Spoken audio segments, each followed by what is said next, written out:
¿dónde está la diversión perdida?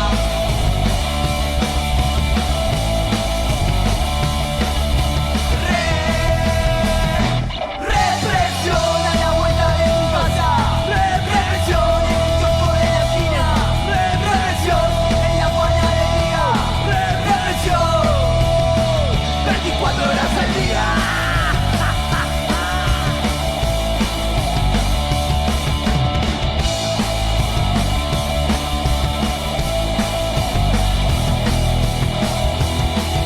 Semanas largas, sacrificadas, trabajo duro, muy poca paga, desocupados, no pasa nada. ¿En dónde está, bestia, la igualdad deseada?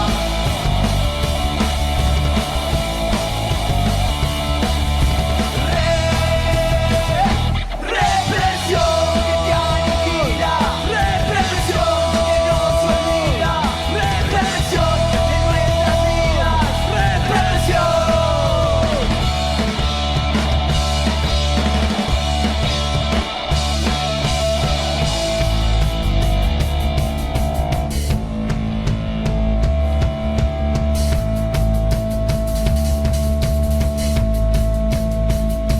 Yo no quiero represión. Represión. Detestamos a la represión. A la represión. Nos burlamos de la represión. De la represión. Nos cagamos de la represión. De la represión. Represión. Represión.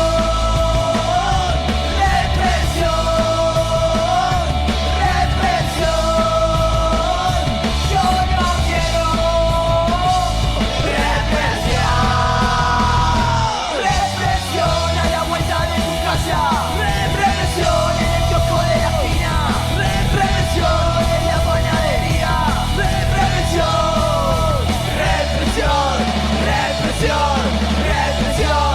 Represiona.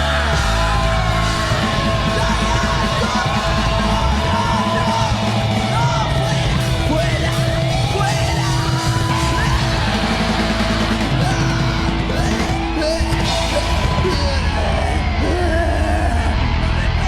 No salgo nada.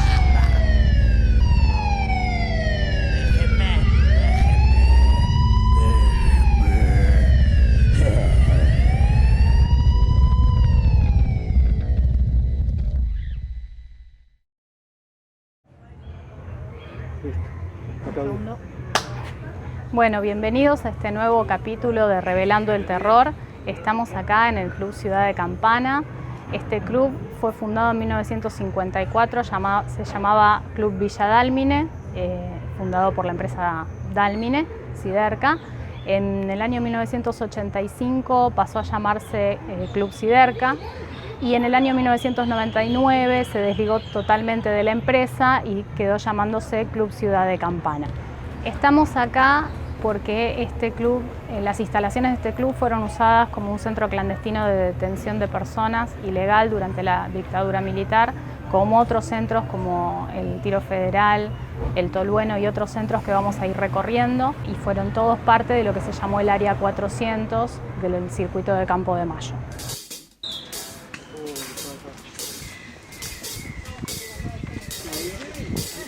Violencia en el parque de la ciudad, terror en las rutas, ay, casi convierten tus manos en fuego mañana.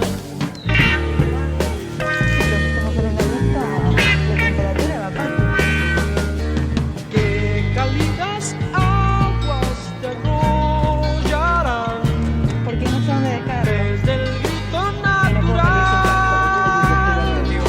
Cuando despiertes, si es que realmente te llaman.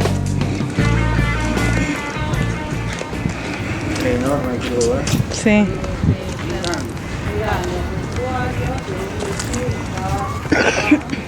Sí. la pileta salía de aquel lado del entrado, pero por el ingreso de ahí de Balcarce. Cesate y Burature. Claro. Entonces que seguro por la cárcel que salieron del puerto.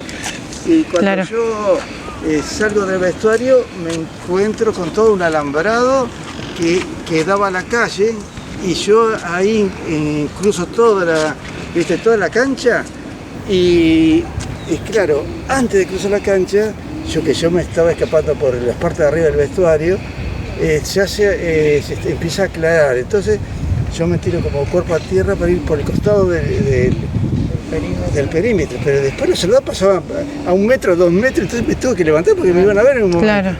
Entonces agarré y empecé a cruzar todo el campo, porque buscaba una salida. Claro, y todo pasaba el al campo lado, sería pero aquello. pasaba al lado de los soldados, Sí. pero como había gente de civil también. Sí, no se daban cuenta. Y cuando llego a un lugar que está roto el alambrado, con una altura así más o menos, quiero levantar la pierna para cruzar, no tenía la fuerza para levantar. tanta tortura para levantar la pierna. No tenía la fuerza. A mí me parecía increíble no tener la fuerza para levantar. Claro. En ese tiempo yo tenía 26 años. Practicaba deporte y todo. ¿Y cuando te encuentran te vuelven a traer para acá adentro? Me trae para adentro. Sí. Imagínate el responsable que tiene de cuidarme, yo me le escapo. Ahí me masacraron más todavía. Claro. Y ahí le comunican a mi papá que me van a fusilar. ¿Te das cuenta? Y ahí es cuando mi viejo escucha el grito que están violando a la mujer y él se levanta diciendo que me habían matado y que están violando a la chica y le pegan un culatazo en la cabeza, le rajan la cabeza y ahí va para el hospital. El hospital municipal. El director no lo acepta. ¿De Campana? Sí. El director no lo acepta y mi papá tenía siempre de jovencito el pelo blanco, entonces una enfermera lo reconoce y dice, deje de notar que nosotros no hacemos cargo. Entonces lo que le salvaron la vida a mi viejo fueron las enfermeras.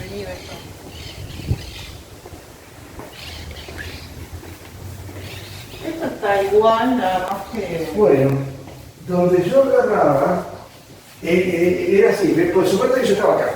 Entonces yo voy, me desato, subo por aquí, hago así, pero había muchas más de estas. Y cada vez que yo pasaba por una, había 2 o 3 en cada uno, y yo decía, mira, los desato y nos escapamos todos. Claro. Ponerle que he recorrido 8, 9, 10 de estos, ninguno quiso irse, del miedo que tenía ninguno. Y yo pensé, bueno, entre que me sigan torturando y me agarren y me maten, que me maten. Y yo intenté. Es que estos sí eran baños y han cerrado acá y para aquel lado hicieron duchas. O sea, había gente en la pileta y gente tipo prisionera en estos cubículos. Sí. ¿Ves que para acá, para este lado sigue, Beto? Nada más que acá han hecho duchas. Claro, posiblemente, como si vos no estaba esta pared y fuimos saltando todo esto. ¿Te das cuenta? Fui hasta que esa pared tampoco no estaba y yo salí al exterior. Después han cerrado. Después. Sí. Han hecho pequeñas modificaciones, pero Claro, la no, pero estructura... sí, me imagino que en ese tiempo no estaría el revestimiento sería No. remoque, pintadito de blanco, una cosa así. Sí, yo me acuerdo porque veníamos a la colonia de verano del club y salir de la pileta era venir a estos vestuarios.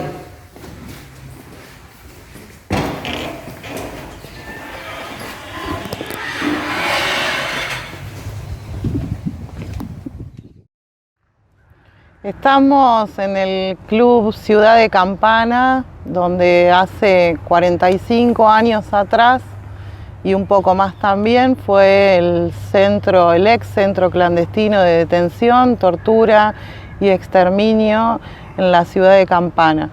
Hoy estamos acompañadas con Beto Bugato, un compañero, un sobreviviente, concejal de la ciudad de Zárate, por el PJ Frente de Todos. Y bueno, queríamos, Beto, que nos contaras tu historia acá en este club, la historia que guarda también, no solamente para vos, sino para toda la sociedad de Campana. Un poco tu relato tiene que ver con que cada ciudadano de la zona, pero principalmente aquellos socios que vienen a este club a hacer deporte, a esparcirse, también conozcan un poquito de la historia y abracen esa bandera de memoria, verdad y justicia que nosotros tanto levantamos. Bueno, como no, realmente estos videos ayudan muchísimo para que las personas se enteren, porque hay muchos jóvenes, a mí me gusta mucho interrelacionar con los jóvenes, que han leído libros, visto películas, han conversado con sus padres y saben, pero vos ponete en cuenta de que estamos hablando de 45 años, que la gente que ahora tiene 45 años recién nacía, y hay mucha gente que no se interesó o no llegó a entender, y todo, por eso es que tiene tanta importancia estos videos, como así yo también me acuerdo cuando era presidente Néstor y también cuando fue presidenta Cristina, él abrió el camino para que vayamos a las escuelas y relatemos todo lo acontecido. Eso fue muy importante y es lo que deseamos hacer de ahora en adelante también, porque a los chicos les interesa muchos, tanto de la primaria, secundaria, hasta los de la universidad. Y los chicos después van, comentan con sus amigos, después con los vecinos, después con su propia familia, y así se va enterando mucha gente. ¿Por qué? Porque bien sabemos que los grandes medios nunca van a hablar de los derechos humanos, y si lo hablan tratan de vilipendiarlo. En cambio, así de boca a boca se va a ir esparciendo. Sí, la idea es generar una conciencia aún aquellas generaciones que no fueron parte de aquel momento y que no pudieron palpar esta historia en forma personal, pero sí está bueno que al haber sobrevivientes y personas que han transitado este lugar, que en un momento de nuestra historia fue un lugar de terror y de tortura, que saberlo de primera mano. Hoy nosotros, por suerte, contamos con sobrevivientes que aportan mucho a los juicios de lesa humanidad, y gracias a esos aportes se va develando lo que sucedió en esa época. ¿Qué nos podés contar vos de esa época? Bueno, en esa época, el 24 de marzo de 1976, mi papá era intendente de Zárate, y a las 12:01 rodean la manzana camiones militares, vienen, secuestran a mi padre y mi padre desaparece. Pasaron las horas, se empezó a hacer la mañana, entonces los vecinos me dicen: mirá, tu papá fue llevado a la comisaría de Zárate. Voy hasta la comisaría y ahí ya no está más el comisario Mancilla. Me dice: mirá, ahora hay un coronel, bueno, quiero hablar con el coronel. Me llevan a la oficina del coronel, pregunto por mi padre y dice: quédese tranquilo, dice, que su papá fue solamente hasta la municipalidad a entregar los papeles de la intendencia, como él era intendente tiene que darnos los libros, todo eso, pero ya debe estar en su casa, vuelva tranquilo que ya debe estar en su casa. Ahí yo digo: mire, lamentablemente les tengo que decir la verdad de que los vecinos me informaron que está acá mi papá y que no salió hasta el momento. Bueno, yo pues, espéreme un ratito afuera que ahora voy a averiguar, y cuando salgo me ponen una capucha y ahí me tiran dentro de un calabozo. Antes de tirarme yo veo muchísima gente en los bancos sentados de la comisaría, y cuando me ponen el calabozo se empieza a sentir gritos de dolor, de sufrimiento, hasta que en un momento me dan una manzana, yo como la manzana y me duermo. Se ve que tenía alguna droga, una cosa por el estilo. Cuando despierto me están metiendo en el celular, era un día, era de noche en esos momentos, y se sienten los gritos que nos empujan el celular, y ya estaba vendado yo. Entonces no veía nada y empieza a trasladarlo, y se ve que alguno de los muchachos se pudo correr la venda y dice: nos están llevando al arsenal de Zárate. Entonces ahí cuando ¿También te llevaban con tu papá y otros detenidos? Sí, porque ahí yo ya escuché la voz de mi padre dentro del celular, ¿no es cierto? Claro. Yo la escuché la voz de mi padre. Después ahí cuando nos bajan del vehículo, se sigue escuchando la voz y por ahí se pierde, se ve que nos separaron, y me envuelven como en una frazada, a mí y a dos o tres así, ponen la salida se ve como una manguera a la salida de un escape de un camión, y ahí todos esos gases fueron para dentro de la frazada, y ahí nos desmayamos con esos gases. y después me enteré de que otros han fallecido Había con eso. fallecido. Después, al despertarme, ahí comienzan a golpearme y escucho el grito de muchísimas mujeres gritando, por favor, no nos viole, y unos gritos desgarradores. Y ahí ya me siguen golpeando, pegando, hasta que en determinado momento, no sé del tiempo, porque ya te digo, nos iban drogando y nos íbamos desmayando por los golpes. Nos llevan a una barcaza, ahí en la barcaza nos trasladan a un barco que después me enteré que se llamaba Murature. En el trayecto de la barcaza al bar, que es un tipo de guinche, nos sueltan la mitad de camino en el río y ahí nos tienen 2 o 3 minutos bajo el agua y nos sacan, otra especie de tortura. Sí. Nos tiran encima de la cubierta del buque y ahí nos empiezan a torturar y ahí vuelvo a escuchar la voz de mi papá que está siendo torturado al lado mío. Y lo hacían a propósito para que sintiéramos los gritos uno de otro, además de la tortura física, era una tortura moral. Y ahí nos golpean, pasamos bastante tiempo y de ahí nos trasladan y nos llevan al Tiro Federal de Campana. En el Tiro Que Federal está acá unos kilómetros. Sí, bastante cerca de acá, debe estar cuanto mucho entre 2 y 3 kilómetros. Y bueno, ahí yo me acuerdo porque yo en ese tiempo, vos decir unos años antes, había sido oficial de prefectura, aquí mismo en Campana, estuve 3 años como oficial de prefectura, y nosotros íbamos a practicar al Tiro Federal de Campana.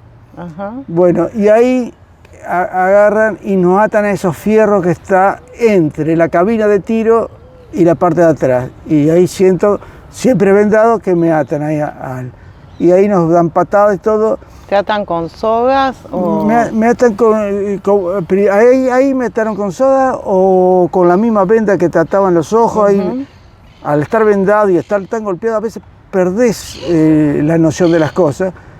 Me empieza a dar picana y se ve que me estaba pasando mal porque hay un médico que dice, paren, que se nos va. Así que había médicos que controlaban la tortura. Y ahí decían cuándo y tenían que parar y cuándo tenían que seguir. Se ve que pasó un tiempo, dice, bueno, ahora pueden seguir. Y me siguieron torturando con picana. O sea que cuando decimos que el golpe de Estado fue cívico, militar, religioso, clerical y judicial, ampliamos el espectro a un montón de incluso profesionales que estuvieron al servicio de la dictadura. Médicos que estuvieron al servicio de la dictadura. Y de ahí, yo lo cuento bastante rápido porque hay muchos detalles, ¿no es cierto? De ahí nos trasladan acá, a este lugar, que me vengo a enterar después que era este lugar, después que pasé la tortura y todo, que era este lugar. Lo único que yo recuerdo que estaba en los vestuarios que están a mi espalda y estaban atados. Ahí consigo desatarme y voy por arriba de esas divisiones que había de vestuarios donde te cambiabas para ir después a la pileta. Seguías atado con una venda. Con una venda y logro desatarme. Ahí logro desatarme, me corro la venda, la capucha que tenía y voy por arriba de esos divisorios que eran como 10 y en cada divisorio había 2, 3, 4 personas entre hombres y mujeres. Le ofrezco desatarlo y nadie se animó a salir. Tenían miedo de salir porque si te agarraban no sabían qué destino ibas a tener. Pero yo opté por disparar y salí hasta el costado de la alambrada. Ahí cuando llegué ya la noche empezó a amanecer y empecé a ver que había soldados rondando, todo eso, y estaba muy cerca mío, entonces me tuve que parar de donde estaba y empecé a caminar atravesando todo este camino, y estaba todo el alambrado y yo no sabía para dónde disparar hasta que encuentro una parte del alambrado que está rota a una altura de unos 40, 50 centímetros. Intenté fugarme por ahí, pero increíble, no tenía la fuerza para levantar la pierna. Ahí fue cuando una patrulla, que circundaba el perímetro de este lugar, da la voz de alto y ahí los soldados que estaban atrás mío se me abalanzan, ahí me vuelven a atar, ahí el que estaba a cargo mío dice, por tu culpa ahora me van a castigar, todo eso, me van a amonestar, y ahí me golpearon muchísimo. Me llama la atención, Beto, esto que decís que había un alambrado de una pequeña altura y la imposibilidad física de poder levantar una pierna, que estar a 1 milímetro de ¿Sí? una libertad, digamos, y no poder con eso. Entonces me imagino que en ese periplo, donde vos estuviste en distintos centros clandestinos de detención, junto con otras personas, trasladados, todos juntos, incluso tu papá, una persona, no sé qué edad tenía en ese momento, 50 pero y pico. sin poder alimentarse ni tomar agua, no Me bajó solamente... 40 kilos en la tortura mi padre. Qué bárbaro. Y ahí el alambrado, que era como así de esta altura, estaba cortado, sabés que se habrá desenganchado y todo abierto hasta llegar a 40, 50 centímetros de altura. Y realmente era tanto, porque no era solamente los golpes, era la picana. Después te hacían poner la cabeza en un tonel de 200 litros donde orinaba todo el mundo y te metían la cabeza ahí hasta que vos tragabas todo eso y te sacaban, te metían y te sacaban. Otra tortura es que te ponían una bolsita de nylon y te cortaban hasta que se acaba. Y qué... Más la tortura psicológica de escuchar a propios vecinos o Sí. gente que estaba en el lugar pidiendo que no la torturen, mujeres y hombres pidiendo que no los violen. Ahí tocaste un punto, las mujeres. Era terrible la forma en que las violaban. Vos estabas así, te estaban torturando y escuchabas, por favor, no me violen, no me violen, no me violen más. Y después nos vamos a enterar que no es que violaban a una piba de 14, 15, 18, 20 jovencitas. Hasta la anciana la violaba, era un degeneramiento bárbaro. Y Beto, ¿acá eso sucedió en este club bueno, donde estamos hoy? en este club no escuché el asunto de las violaciones. A donde más lo escuché fue en el Arsenal de Zárate.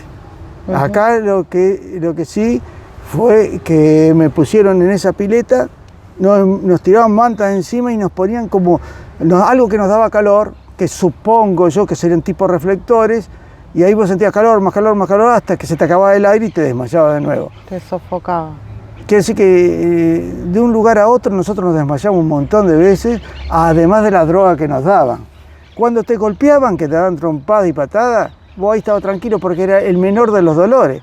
Aunque por ahí te fisuraban, te lastimaban, te preguntaban, uy, ¿qué te pasó? ¿Te dolió dónde? En la rodilla izquierda. Y te golpeaban en esa rodilla izquierda.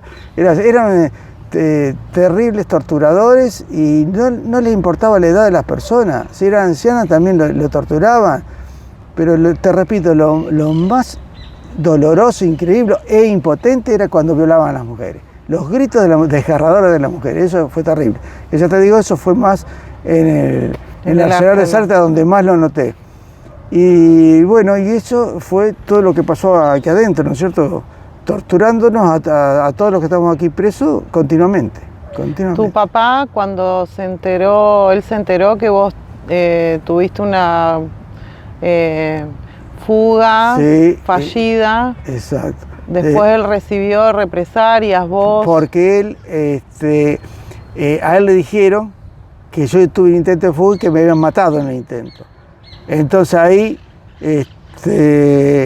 sumado a los gritos de las mujeres que él ahí salió en defensa, atado y todo, que no la golpeen más, que no la violen más a las mujeres, más diciéndole que me habían matado, ahí estuvo como, se quiso desatar, quiso levantar, gritó en defensa de las mujeres y ahí le pegaron un culatazo brutal que le rajaron la cabeza y lo llevaron aquí al hospital de Campana. Al hospital municipal de Campana. Sí, en aquel entonces el director del hospital no lo quiso recibir porque estaba en estado de coma y fueron las enfermeras que al reconocerlo, que era mi padre, porque mi padre desde joven fue muy canoso, entonces lo reconocieron, la atendieron y le salvaron la vida, las enfermeras del hospital de Campana. Después pasó un relativo tiempo, cuando él se recuperó, volvieron, lo chuparon de nuevo y siguieron torturándolo. O sea que además de la pileta, como lugar de detención de personas estaban usando estos vestuarios. Que no usaban los vestuarios, viste, porque llevaban a 2 o 3 para torturar. Entonces traían una tanda para acá y llevaban otra, traían una tanda para acá y llevaban otra. Entonces en ese medio tiempo, vos estabas, ponele media hora ahí, ¿no es cierto? En esa media hora yo me desaté. Me saqué la venda y fui por arriba, por la parte de arriba de esos tabiques, hasta que llegué acá al final. Cuando llego al final, ya empezó como a aclarar, ¿viste? Y entonces bajo por aquí, ¿no es cierto? Esta pared no estaba, yo bajo directamente y voy por el pasto arrastrándome hasta el alambrado. Ahí, cuando me voy arrastrando porque hay un montón de soldados acá, está lleno de soldados. Entonces, como iba amaneciendo, ¿no es cierto? Iba amaneciendo, me voy hasta allá, voy bordeando todo ese camino, todo ahí al contra, y ahí ya empezó a venir muy cerca los soldados, entonces agarré, me tuve que levantar. ¿Por qué me levanto? Porque vi que entre los soldados había también gente de civil, y yo como estaba vestido de civil, tac, agarré, subí de nuevo por acá y fui caminando para allá.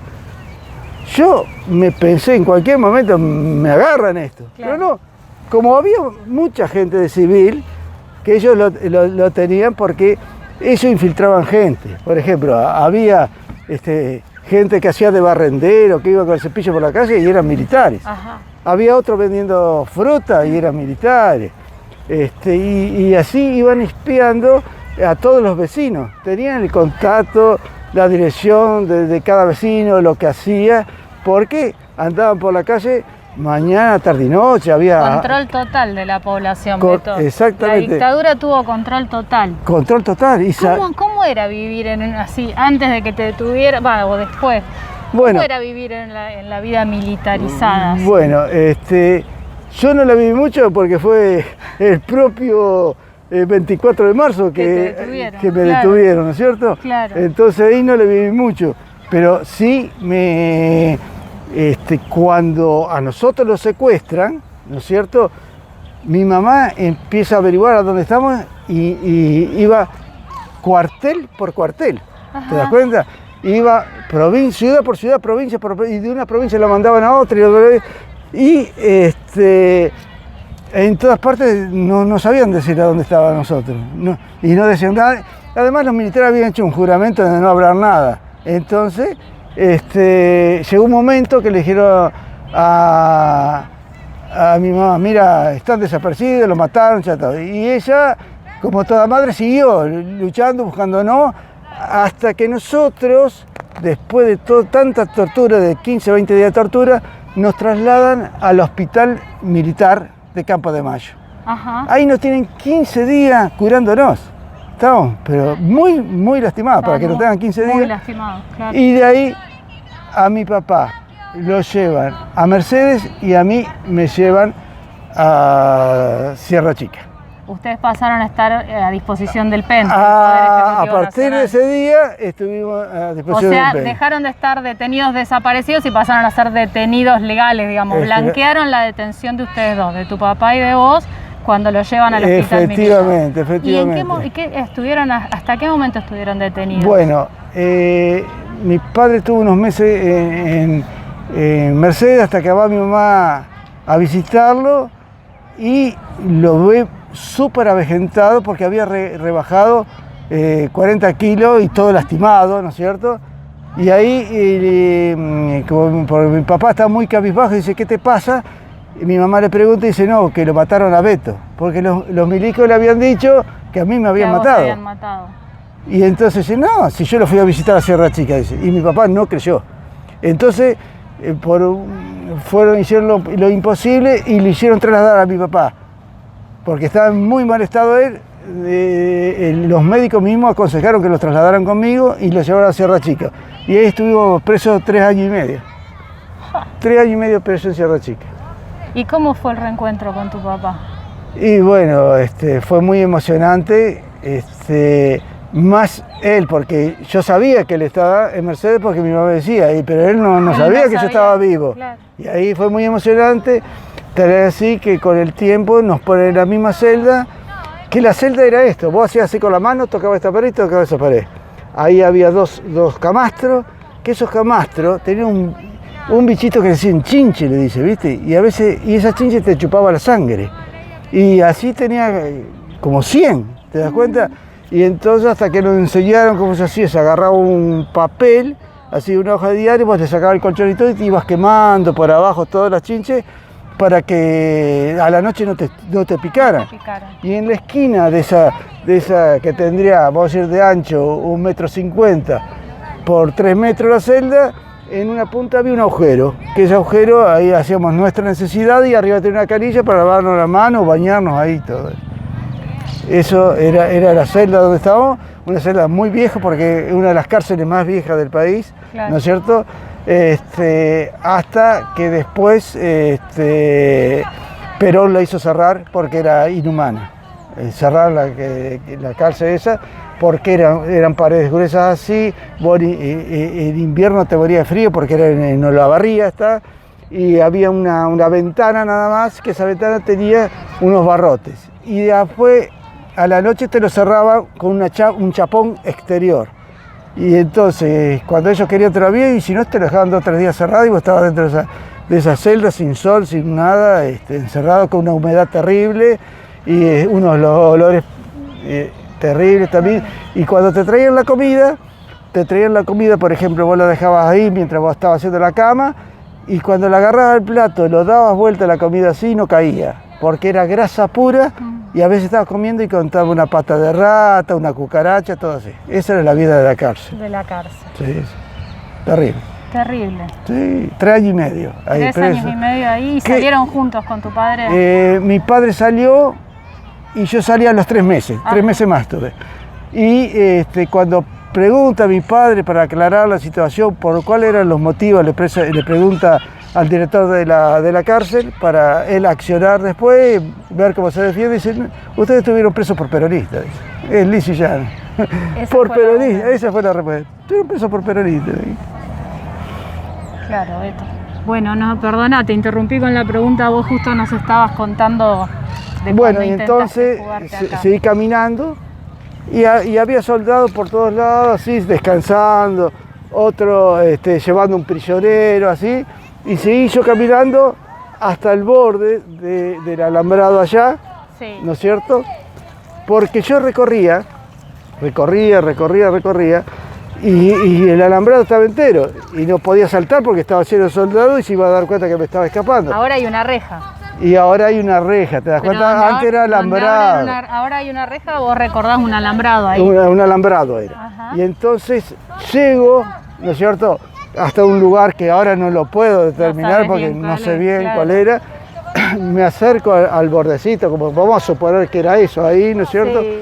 Era un lugar que ahí hay una calle cerca, Sí. porque cuando yo llego ahí estaba abierta hasta una altura de 40 centímetros. Y entonces El alambre estaba caído ahí. estaba así como, era alto, pero estaba como cortado, se había vencido, roto, no sé qué. Ajá. Y entonces yo voy a escapar por ahí. Ahí agarré y no pude levantar la pierna. No tenía fuerza para levantar la pierna después de tanta tortura. Al estar también famélico porque no nos daban de comer y no nos daban agua. Era terrible. Y cuando uno te querían dar de comer, te daba un trozo como de fuera carne así, pero toda salada, bien salada. Entonces vos comías eso y se te partían los labios. De la sed que tenías se te partían los labios. Y entonces, suponete que fuera aquí, que un ejemplo, ¿no es cierto? Que nosotros venimos así, había un alambrado mucho más alto y ahí justo estaba roto. Cuando yo intento así, que estoy unos 5 minutos intentando levantar la pierna, no la pude levantar. Y entonces viene un patrullero y ahí me detienen nuevamente. Por esta callecita había patrulleros, Había patrullero, controles. estaba todo el perímetro controlado. Todo el perímetro estaba controlado. Adentro del club también había Bueno, camiones, patrulleros. Bueno, bueno, vos recién dijiste que estaba lleno de soldados. así Estaba que me lleno de imagino que soldados, sí, pero- lleno de soldados. pero yo cuando escapaba lo que alcancé a ver que los camiones y tanquetas estaban alrededor. En el perímetro. En el perímetro. Adentro había muchísimos soldados. Claro. Había muchísimos soldados. Y después siguió la tortura como lo relaté, ¿no es cierto? Claro. Y continuó torturando a todos. Nos torturaba a hombres, mujeres, a todos nos torturaba. Continuamente, era continua, la tortura era continua. Qué bueno. Terrible, Beto. Terrible. ¿Qué hacen? Y también venían especialistas de Francia, De Francia. para enseñarles las torturas. Además de las torturas que ellas le enseñaban, las torturas que ellos habían aprendido en las diferentes guerras. Claro. Bueno, es que es la cárcel de Guantánamo, digo, es esas situaciones. Exacto, son sí. situaciones que en realidad son calificadas como crímenes de guerra. O sea, Sí, nosotros tenemos sí, convenios sí, sí. internacionales, por ejemplo, de derechos humanos, que plantean que todas estas prácticas son crímenes de guerra. O sea, que ni siquiera en una guerra están avalados. Lamentablemente Hubo tenemos experiencias autoría de muchas tácticas de tortura. En la picana, por ejemplo, Claro. es un invento argentino.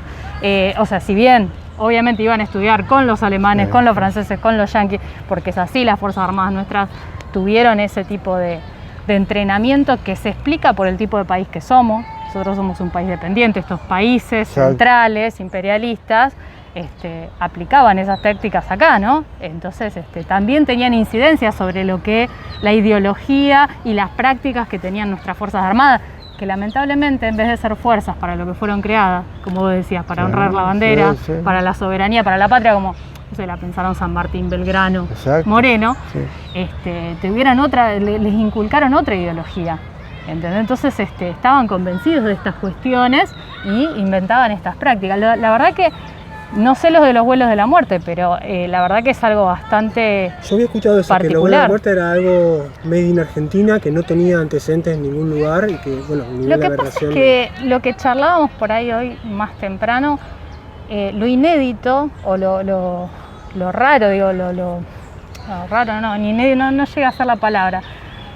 Es muy difícil, es tan complejo entender cómo ni siquiera al que considera el enemigo, y por eso justifica todo lo que hace, pero incluso que al enemigo que va a morir, digo, no le depare una muerte Claro, supuestamente el nivel de digna, crueldad, digo, el por nivel de ejemplo, crueldad. ajusticiarlo y listo, o sea, si no, drogarlo, tirarlo desde un avión, que se cayera medio drogado o... Y a veces no lo sé, drogaban. digo, A veces no lo haya drogaban. que haya un aparato a nivel nacional con tanta gente capaz de hacer esto, porque vos decís, Este es el tema. enfermos como esto puede haber poco, yo no sé, uno creo, pensaría. no, claro, Exacto. porque el problema es que ahí hay una cuestión donde se dio como se dio, pero entender que esto que estamos relatando acá en Campana, de estos centros que funcionaron acá en Campana, es parte, como lo dijimos en el capítulo 1, de una situación que se dio en todo el país. Hay más de 500 centros clandestinos en todo el país que funcionaron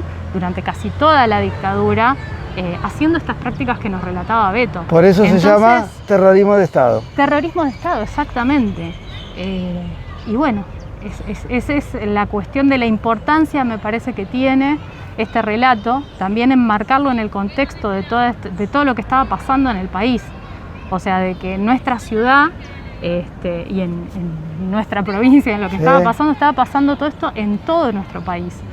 No hubo prácticamente ciudad ni pueblo de la Argentina que no haya pasado experiencias similares, como por ejemplo esto de la militarización completa, el control completo militar Total. de todo, de la entrada y la salida del pueblo, de cómo funcionaban las cosas. O sea, no es de sorprender, por ejemplo, que este espacio, que es un club, haya sido ocupado por los militares en este contexto. Pero tenemos que entenderlo cómo fue. En toda la Argentina los militares a partir del 24 de marzo tomaron el control, el poder total. Por ahí lo que tiene de particular Campana es cuánto espacio privado que se puso al servicio del Estado para hacer todo esto, y que es mucho espacio privado en manos de un grupo, digamos. Seguro. Porque tenés el puerto, No. tenés el hotel, tenés el club, tenés el tiro Es federal. algo que también lo ves en otros circuitos y en otras ciudades, se ven cosas similares con grupos empresarios poderosos, ¿no? No es la única, digamos, pero es verdad que a nosotros nos impacta por el peso que tiene en la incidencia en la sociedad Y sobre todo el peso que tenía en esa época la cantidad de empleados que trabajaban en la fábrica. Entonces, ese control sobre la fábrica, por ejemplo, obviamente que impactaba en la sociedad. O sea, si para ir a trabajar, si era cuestión normal que fueran y abrieran todos los casilleros, ¿no es cierto?, revisando y controlando gente, pero digo yo, por relatos, por ejemplo, de mis padres, sé que ese control no era solo en la fábrica, sino también en los medios de transporte. O sea, era normal que un puesto parara un colectivo, que lo bajaran, pidieran documentación a todo el mundo, le abrieran los bolsos a todo el mundo para ver qué estaban llevando. Ese tipo de controles fue lo que la población vivió como una generalidad. Y lamentablemente quizás lo tomó como algo normal. Sí, no te olvides que esto es en el contexto de todos los países de Latinoamérica con el Plan Cóndor. El Plan Cóndor que atacaba a los gobiernos populares porque insertar el modelo liberal. Exactamente, tal cual vos lo decís. Es así. Y lo lograron. Y a esos empresarios que ayudaron con su dinero a la revolución, a la dictadura del 76, después fueron recompensados con todas las dávidas que le dieron. Sí, exactamente. Entre otras muchas, el blanqueamiento de las deudas privadas por parte del Estado, origen de la deuda, tal cual. Gran origen del problema que tenemos con la deuda. Son con los que la se deuda quejan del externa. tamaño del Estado, pero cuando el Estado les licó la deuda y se vieron beneficiados, no dijeron ni mu. Exactamente. Pero por eso, sí. Se basa todo en el poder y en el dinero. Poder y dinero es todo eso, ¿no es cierto? Y que no le importan las consecuencias, no le dan valor a la vida humana y a ellos no le importa que haya 30.000 desaparecidos con tal de haber logrado el objetivo del dominio y del poder. Del dominio del poder de esos países imperialistas y de esos monopolios. Es Porque lógico. en realidad la industria y el modelo productivo de nuestro país sufrió muchísimo con la dictadura. Es que fue una catástrofe tapada por el horror humano. Fue una catástrofe, claro, pero eso también es parte de lo que pasó, porque fue una catástrofe similar a una guerra, digo, a nivel productivo, lo que sucedió en relación a la cantidad de ramas productivas que se cerraron. Bueno, Cristina hablaba de industricidio, por ejemplo, claro. que empezó con Martínez de Hoz y después siguió con Macri. Claro, y esos problemas en realidad son muy profundos, porque digo, cuando nosotros pensamos en los problemas que hoy tenemos como país y cómo resolverlos, desde lo ambiental, desde el trabajo, desde la dignidad de la gente, o de si te alcanza el salario, si alcanzan los salarios o las jubilaciones, tiene mucho que ver con esto, con qué tipo de país es, qué se produce, cómo se produce. Y nosotros tenemos un país muy rico, enormemente rico, inmensamente rico, que está totalmente explotado por estos países imperialistas y por estos monopolios que se sirven de esto. A eso fue a servir la dictadura, a garantizar que todas las riquezas fueran a esas fuentes y salieran de la Argentina.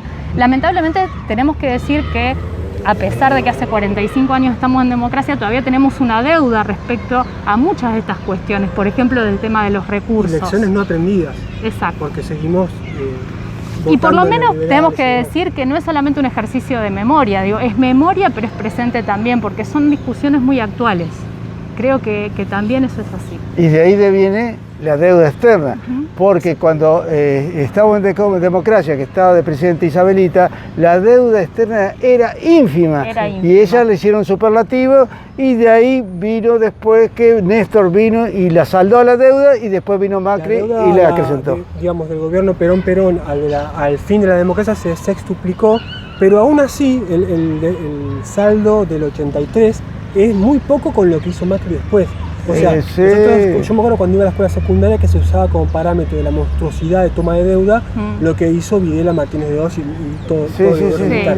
Pero quedó en esto comparado a la toma de deuda, por aparte es récord del organismo.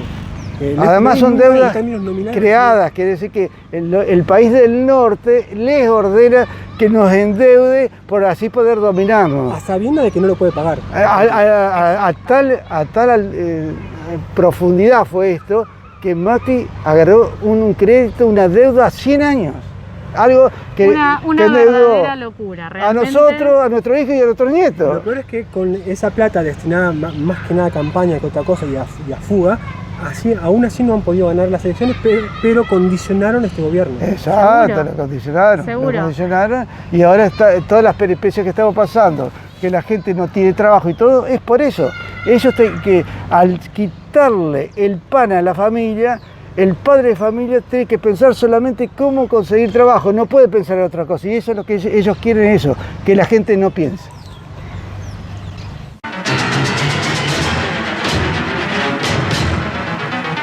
Desorden, especulación, terrorismo, desprestigio, estancamiento. Esto ocurría antes del 24 de marzo de 1976. Usted lo vivió. Recuerde y compare.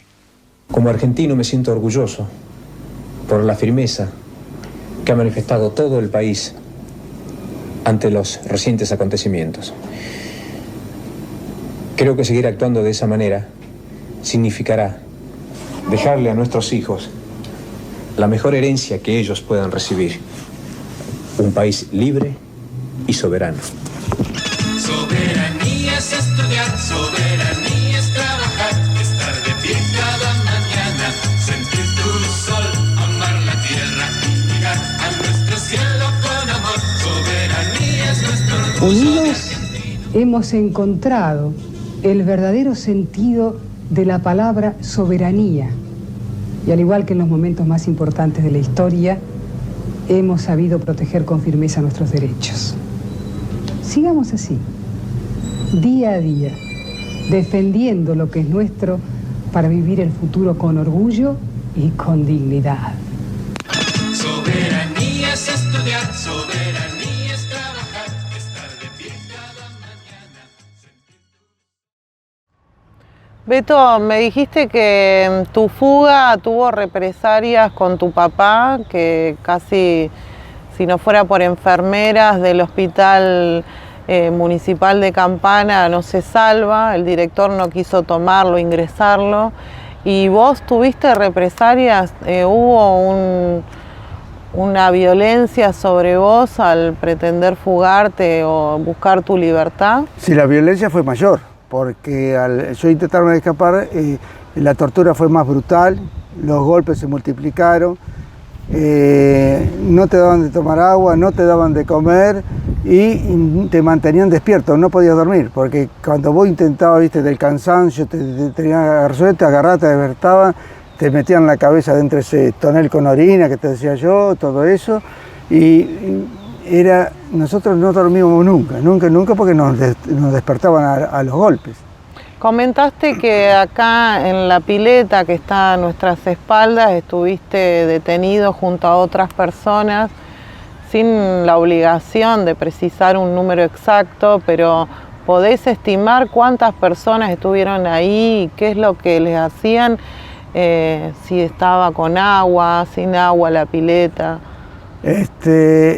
Sí, porque, por ejemplo, nosotros cuando estábamos ahí, nos hablábamos para ver qué pasaba, porque a veces estábamos tan perdidos que ni sabíamos lo que pasaba, no podíamos creerlo. Nosotros mismos que estábamos ahí no podíamos creer lo que pasara eso. Como un cuento de terror. Exactamente, a veces uno pensaba que estaba soñando y todo, y después el dolor te hacía recapacitar que era verídico, y entonces la cantidad de gente, y ya te digo, en el grupo nuestro siempre había quien tenía la posibilidad de levantarse la venda porque no estaba atado o estaba mal atado, y te decían, te digo, la piscina que ustedes ven que es enorme,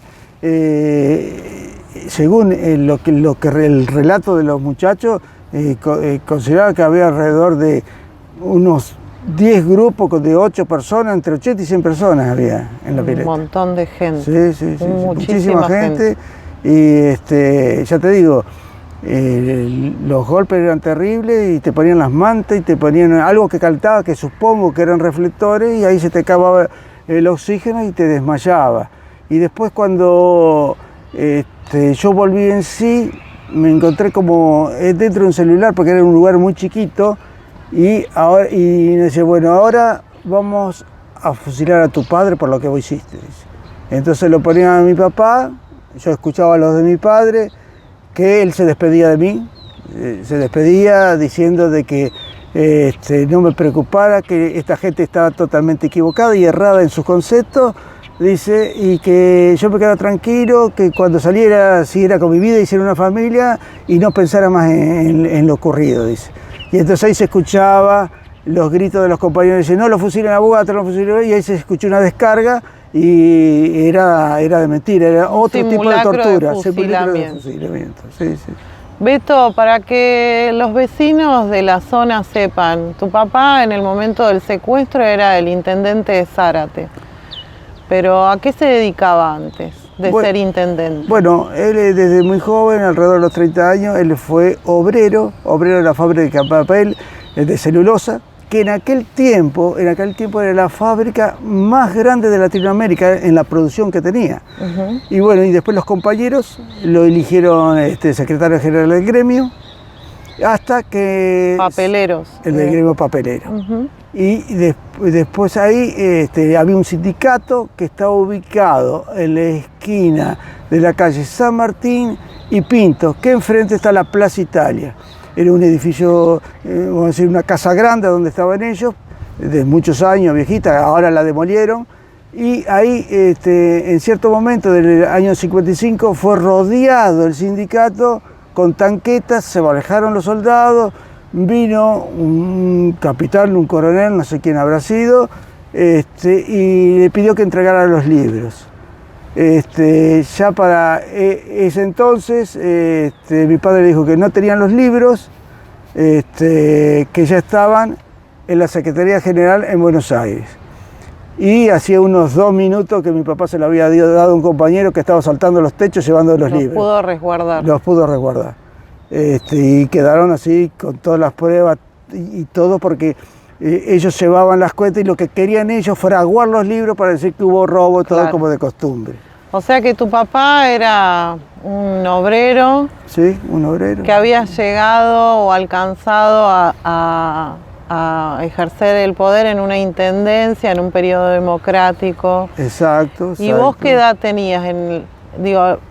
Según lo que vos venís relatando, tanto tu papá como vos fueron secuestrados el 24 de marzo de 1976, a diferencias de horas, justo el mismo día del golpe. Pero bueno, quería saber también qué edad tenías vos, porque si tu papá tenía 55 años, no era una persona muy mayor. Yo tenía 26, así que papi tendría, ¿cómo decimos? Entre 52 y 55. 52 creo porque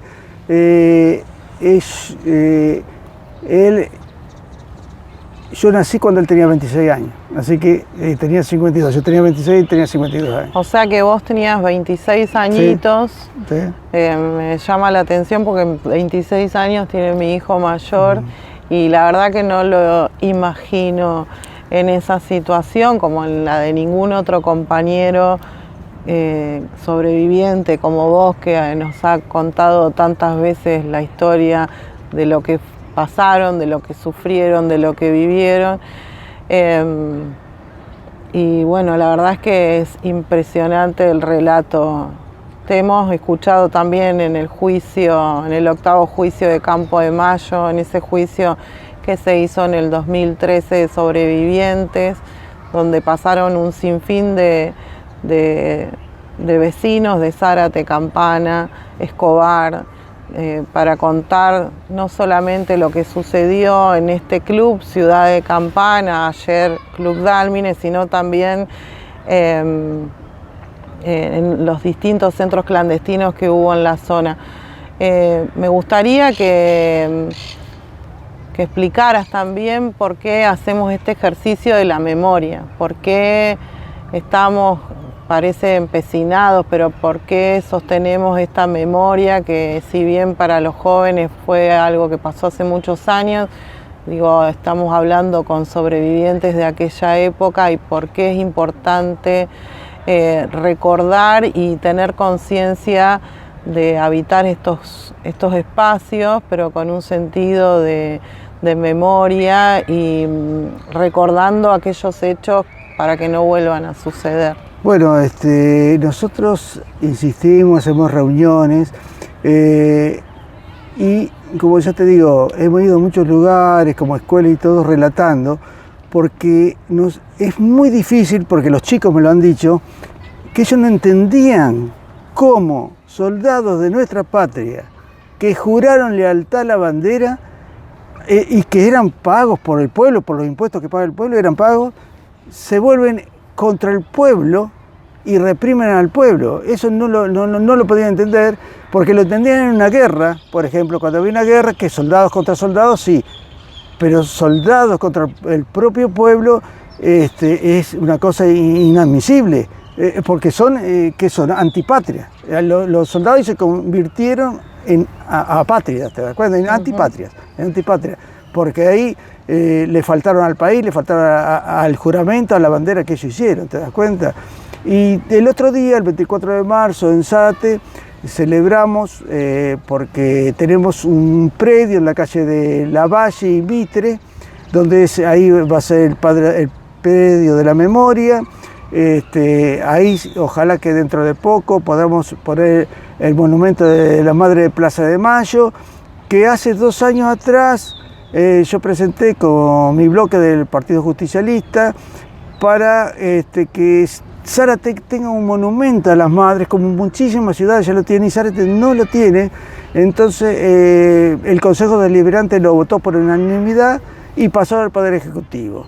El Poder Ejecutivo ya pasó 2 años y todavía no hizo el monumento, pero el intendente Osvaldo Cáfaro, cuando hizo la apertura de sesiones este año, prometió que a la brevedad lo iba a construir.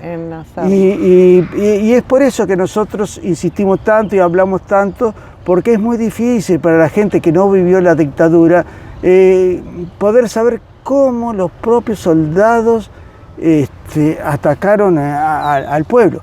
Gracias a Dios no fueron todos los militares, no fueron todas las fuerzas de seguridad, sino una parte fue de eso, ¿no es cierto?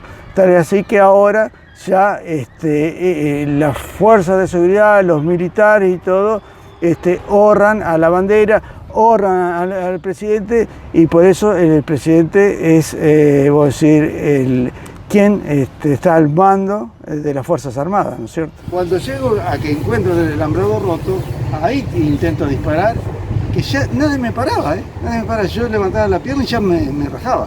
No, pero ni eso pudiste hacer, claro, de lo imagínate que yo, mal que estabas. La necesidad que tenía de dispararme, de irme, ¿no es cierto? Puse todo el ímpetu, pero no tenía fuerza. Estaba débil, una debilidad atroz, ¿viste? Atroz. ¿Y cuántos días llevabas de detenido? Y ahí haría unos 4 días, porque estuve primero en la comisaría de Zárate, después estuve en el Arsenal, ahí fue terrible, el Arsenal fue terrible, ahí violaban.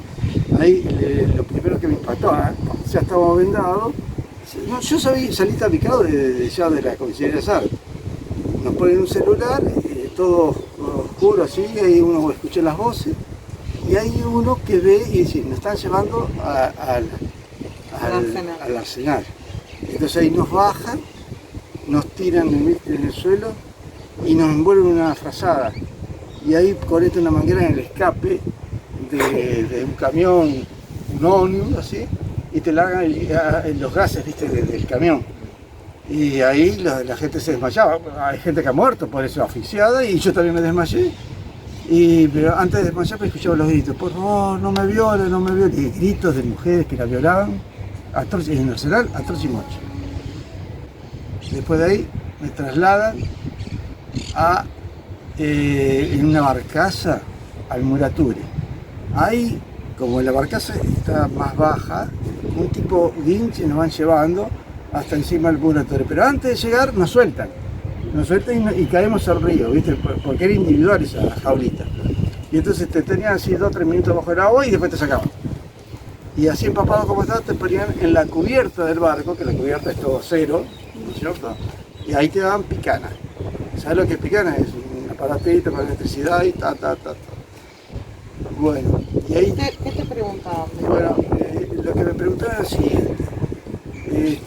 Tu papá es intendente, debe entender de todo. Decime, ¿dónde está el campo? ¿De las vacas? Todo eso. No tenemos campo. Bueno, pero en la isla tendrán una casilla, algo. O sea que no era solamente una persecución ideológica, Querían sino plata, que también era joyas. una Me preguntaban dónde estaban las persecución joyas. económica. ¿A dónde estaban las joyas? Mi mamá me preguntaba. Y mi papá, cuando a él lo secuestran, que llevan directamente a él, me contó que le sacan un saco que él tenía nuevo, le sacan el anillo de oro que tenía, que se lo había regalado a la mamá, y el reloj se lo roban y la plata que tenía encima. Así que era... Y entonces nosotros, lo único que teníamos era una Fiat 125, ¿viste? Que la compramos en ese tiempo, te dan muchísimas cuotas para pagar. Y no había tanta inflación, era fácil comprar. Y entonces fue la primera vez que tuve un auto 0 kilómetros y le decía eso y no me creían ellos. ¿Cómo un intendente va a tener una Fiat 125? Tiene que tener un Mercedes, camiones, todo, decía. Bueno, decime a dónde está el yate. No, teníamos yate. Bueno, yate, lancha, ¿qué es lo que tenemos? No, no tengo nada. Llegó un momento que me torturaron tanto que yo pensé, ¿qué hago para que no me torturen? Bueno, yo el día anterior, nosotros teníamos una casa de decoraciones, vendíamos alfombras, papeles, puertas plegadizas, y había ido a poner la puerta plegadiza en el jardín infante que está a 1,5 cuadras de la plaza, el Lucerito se llamaba. Entonces digo, bueno, porque en ese momento vos te vas a reír, no te sale un nombre, vos decís, ¿qué nombre le digo? ¿Estará bien el nombre que no le digo? Entonces, como era una mentira que le estaba diciendo, quería que más o menos sea plausible la mentira. Entonces digo, se llama Lucerito. Bueno, entonces ahí me dejaron de torturar, ahí respiré yo y se fueron. Al otro día vinieron y bueno, no pararon de pegar. Me pegaban, y ¿sabes por qué estamos pegando? Dice, porque no encontramos ningún yate con Lucerito, ninguna noche de seguridad, ni una canoa el nombre de Lucerito, dice. Nada, bien, justo no había ningún nombre así. Ahí me masacraron. Y así te das cuenta que la intención de ellos era buscar la plata, que me preguntaba, ¿dónde están las joyas de tu mamá? Y digo, mi mamá es una ama de casa, le digo.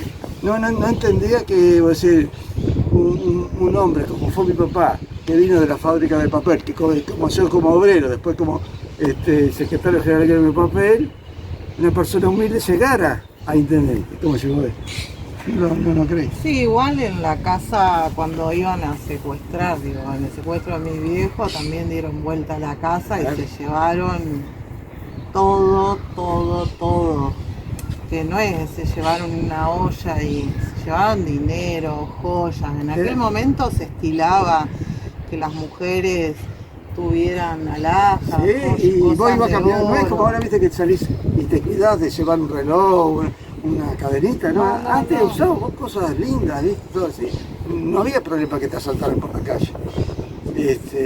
Y entonces aprovecharon de ello y ellos lo que querían, primero robar de cualquier cosa, inclusive ellos iban a los campos, presionaban a los dueños de los campos y le hacían dar la escritura, después los mataban y se quedaban con el campo. Es el caso de uno de los 3 militares que dieron la junta, que fue Videla, Agosti y Macera. Macera de la Marina y el hijo tenía una inmobiliaria, entonces ellos robaban esa casa, la ponían inmobiliaria con la escritura y la vendían. Bueno, pasó con el caso conocido como papel prensa. Sí. Como Manieto, Clarín, Ernestina Herrera de Noble, a fuerza de tortura, picana Y violación, porque la violaron también. Se quedan con la empresa Papel Prensa. Claro, anteriormente a Greiber, que era el dueño de Papel Claro. Prensa, cuando va a tomar un avión, le ponen una bomba y lo vuelan en el avión, porque ellos no querían vender Papel Prensa, y lo fueron matando y torturando. Y hasta las mujeres se negaban a vender, ¿te das cuenta? Lidia Papaleo. Sí, y entonces la violaban a ella, a la hija, y las mujeres no querían hablar, hasta que llega un momento que vos quedás muy mal de la tortura y tenés que hablar, si no te despellejan, ¿viste? Y firmó y le entregó papel prensa. En tu caso tener hasta que mentir para que paren, porque vos les estabas diciendo la verdad todo el tiempo. Claro, no creían la verdad, ellos no creían la verdad. La verdad que vos le decías, yo hice así, estudié aquí, estoy trabajando, mi papá tiene una casa así de decoración, estoy trabajando, al ser el intendente yo me quedo en la casa de decoraciones vendiendo con mi mamá y mi hermana, y bueno, y no creían todo eso, y lo que querían era dinero, indefectiblemente plata. Este es el Hotel Dálmine. Hoy mismo lo que funciona aquí es la Tenaris University, que es un lugar donde se capacita a los futuros cuadros profesionales de la empresa Tenaris Siderca. Meses antes del golpe de Estado del 24 de marzo del 76, este lugar funcionó como la primera sede del Comando de Represión Zonal, y acá es donde se diagramó, según un montón de testimonios, todo el plan de represión en la zona denominada Área 400. Hay reportes de que uniformados junto con sindicalistas y empresarios afines se reunían acá para pergeñar y para diseñar lo que después fue una brutal represión en la zona. Este es otro lugar perteneciente en su momento a la empresa Dálmine Siderca, hoy lo sigue siendo pero cumpliendo otra función, pero que se suma al Tiro Federal, que se suma al Club Ciudad de Campana y que se suma a toda una logística que la empresa prestó en su momento a la Junta Militar a los fines de llevar adelante la represión. Este lugar está ubicado en la calle Balcarce entre 25 de Mayo y Roque Sáenz Peña. Está próximo, enfrente, digamos, de otro lugar muy característico tanto de la ciudad como de la empresa, que es el Campito, conocido por muchos como el Campito de Siderca. Este fue la primera sede del Comando de Represión Zonal, y se utilizó para la logística y preparación del golpe en los meses previos, o sea, desde los últimos meses del año 75 hasta el golpe y poco después. Después el comando pasó a estar ubicado en el Centro Clandestino de Detención del Tolueno. El Hotel Dálmine Siderca originalmente se utilizaba para hospedar de forma temporal a altos dirigentes de la empresa.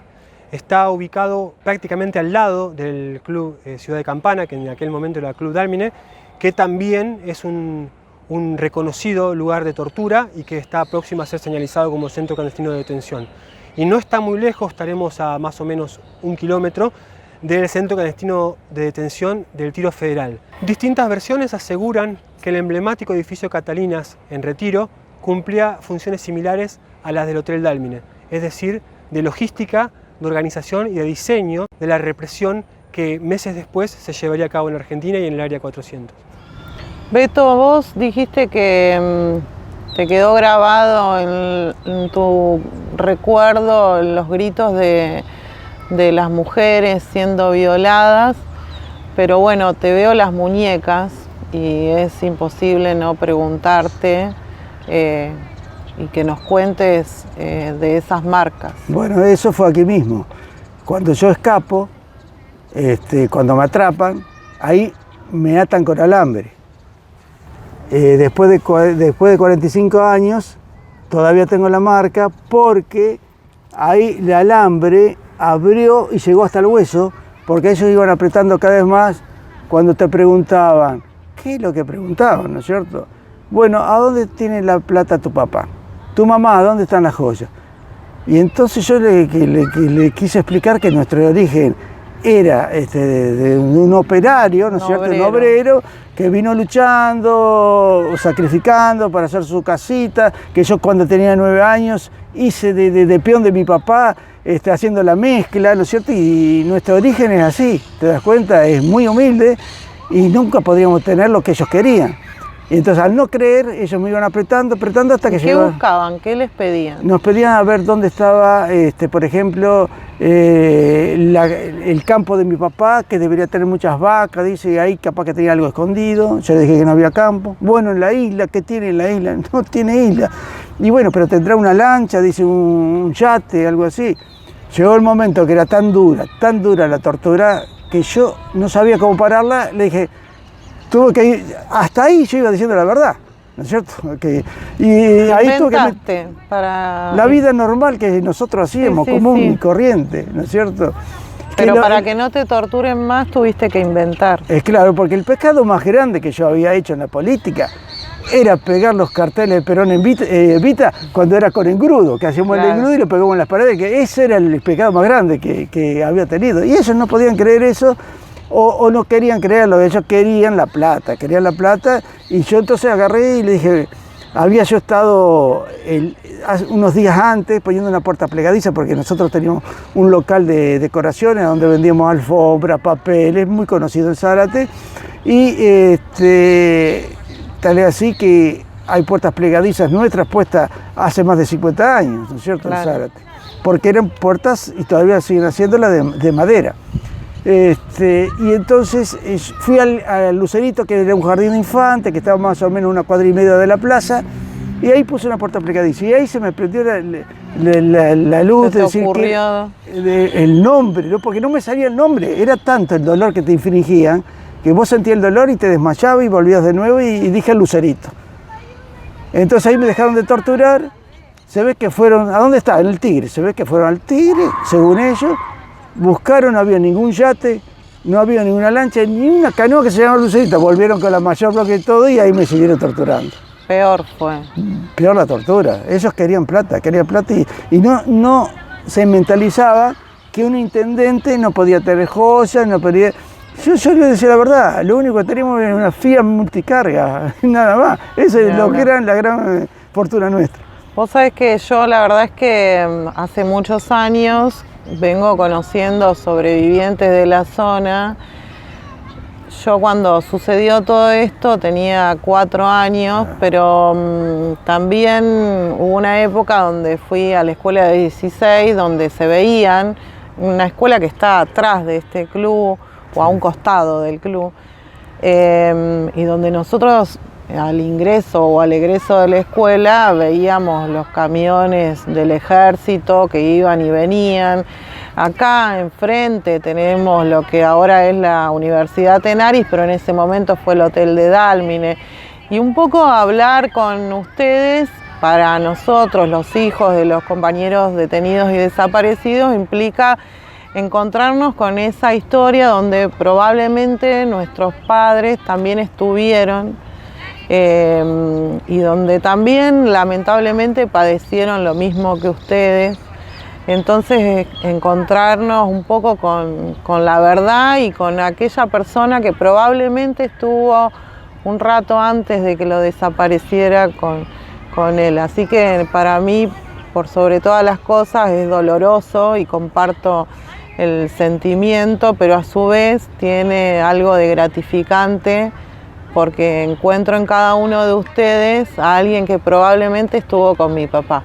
Entonces, nada, no sé si querés decir algo más, comentar algo más sobre este espacio que yo lo habito porque una de mis hijas, 2 de mis hijos hacen deporte acá en este club. Lo resignifico porque son chicos que practican un deporte con memoria y reconocen que en este lugar sucedieron estos hechos. Hay un montón de hijos que traen a su vez a sus hijos acá a este club. Hay un montón de nietos de desaparecidos, de hijos de desaparecidos que transitan este club desde un lugar donde entendemos lo que sucedió, entendemos la historia del club y nos hacemos cargo de que, bueno, venimos a este espacio, pero desde un lugar respetuoso y con memoria, para que no se olvide. Y me parece muy importante eso, no olvidar. Y acá hay generaciones de socios que no van a olvidarse nunca el horror que se vivió acá. Exacto. Nosotros en ese tiempo, cuando estábamos acá torturados, no podíamos ver bien nada, no pudimos apreciar esto solamente en penumbras todo. Y ahora que ustedes me lo hicieron conocer al club, es un hermoso club, muy lindo, muy grande, lleno de verde, con unos árboles hermosos. Todo el club es muy bueno porque contiene a los chicos, está donde hacen deporte, veo aquí magníficas piscinas, veo cancha de tenis y otras cosas más que ustedes me dijeron. Entonces, realmente esto es un bien para la sociedad en este momento. Y algunos deportistas son contenidos y hasta becados que vienen de distintos extractos sociales, así que nada, lo tomamos a un club que tiene una historia pesada, densa, pero resignificada con memoria y trayendo a la luz estos relatos que le ponen verdad a lo que uno viene diciendo, ¿no? Que no es algo que se inventó, no es algo que se escribió como una fábula, sino que es algo cierto. Sí, ojalá que hubiera clubes como este en todas las ciudades, porque ya te digo, contienen mucho a los chicos. Y nosotros, ¿no es cierto?, vamos siendo pocos sobrevivientes. En Zárate somos 3 sobrevivientes nada más, y son 100 los desaparecidos. Pusimos una placa en el predio el otro 24 de marzo, donde estaban todos los nombres de los 100 desaparecidos. Y por eso es que nosotros hacemos este relato, queremos que la mayor cantidad de gente se entere la verdad de lo que aconteció para que quede en la memoria, ¿no es cierto? Y que se haga justicia y que no ocurra nunca más. Exacto, venimos a reafirmar un nunca más. Exacto. Gracias, Vito. ¡Esto es represión!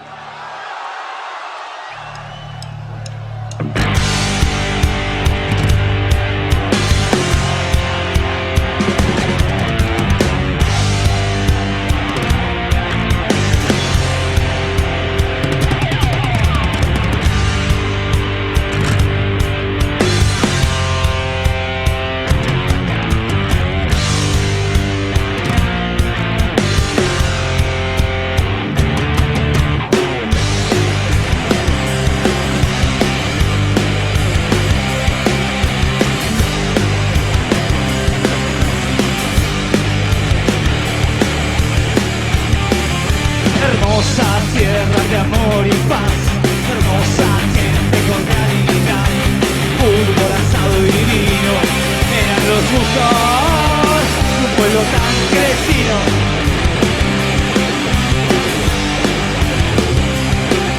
Censura abierta y obsoleta, en revistas e historietas, fiestas conciertas y aburridas donde está la diversión perdida.